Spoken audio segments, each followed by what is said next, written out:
Le 26 février 2017, une journée conférence-débat a été organisée par l'Isanga.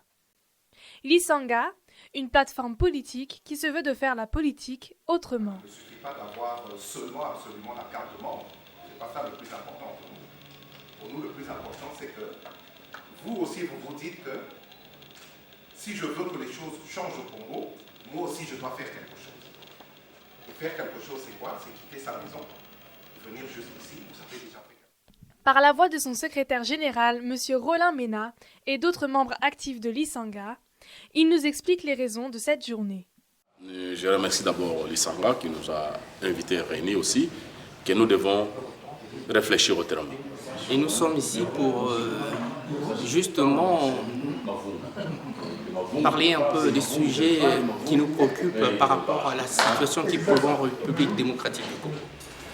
Tout simplement, nous avons voulu inviter quelques compatriotes triés sur le volet, qui nous suivent sur les réseaux sociaux, qui se posent certaines questions par rapport à notre position au vu de tout ce qui se passe en République démocratique du Congo. Et donc nous avons voulu échanger avec eux, discuter avec eux, répondre à leurs questions, répondre à leurs interrogations et les rassurer de notre patriotisme, de notre volonté de servir la nation, de notre volonté de travailler pour le peuple congolais. Mais vous savez, nous sommes l'Isanga et nous pensons que c'est en étant plusieurs que l'on peut faire très bien les choses. Donc nous avons besoin de parler aussi avec les autres, de leur demander aussi quelles sont leurs attentes, leurs desiderata, pour que nous puissions avancer. S'en est suivi une minute de silence en mémoire aux milliers de Congolais morts. Puis la présentation de la thématique développée dans la journée. À partir de quand la République démocratique du Congo a-t-elle été infiltrée, ensuite sous occupation et ou sous tutelle? Qui sont les responsables?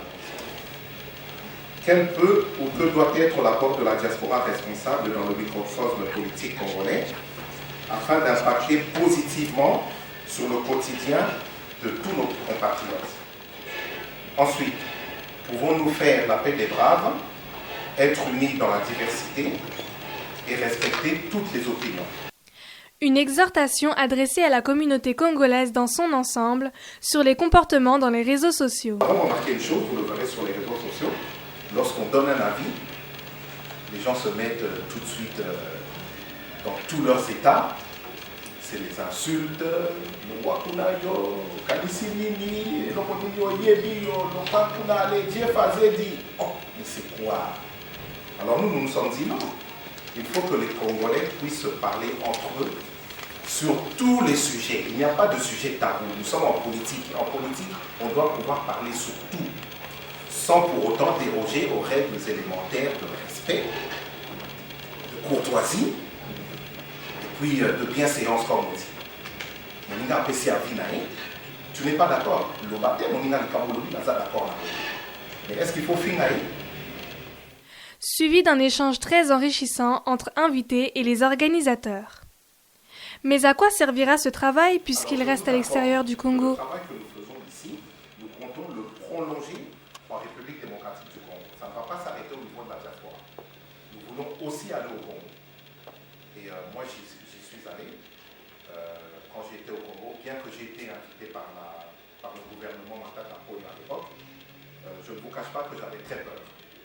Pour la simple et bonne raison que j'ai été critique envers le pouvoir en place, envers Joseph Kabila, envers le gouvernement. J'ai travaillé avec Honoré Manda dans la Pareco, donc vous savez que nous étions vraiment très...